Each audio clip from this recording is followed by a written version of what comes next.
Але хотілося, щоб у нас була і золота медаль, і хлопці поборолись в фіналі. Не добрали трохи, але як є, так є. Ірфан у нас найперспективніший хлопець, наймолодий. І ми сподіваємося, що на чемпіонаті світу він буде трошки вищий. Сподіваємося, що буде на п'єдесталі на чемпіонаті світу. Ми бажаємо йому успіхів. Він працює добре, талановитий молодий спортсмен, але ми чекаємо від нього більше, якщо чесно.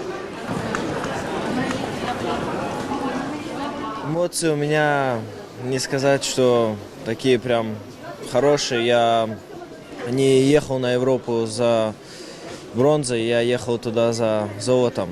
И поэтому я не сильно доволен бронзой.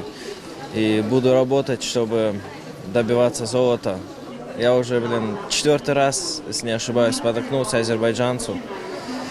Я думаю, иншаллах, на мире отыграемся у него. Все будет нормально. Так, він вже третій раз бореться з представником Азербайджану і поступається сутички. Зараз в полуфінальній сутичці він поступився і у фіналі за третє місце за бронзу він переміг, здобув знову бронзу. Ну, мабуть, тому що він у нас дуже добрий хлопчик, дуже вічливий і десь одна релігія вирішив ще зробити трішки подарунок азербайджанцю. Ну, ми обов'язково заберемо золото наступного разу і будемо змагатися і трудитися для цього. І зробимо все можливе, щоб стати на перше місце п'єдесталу.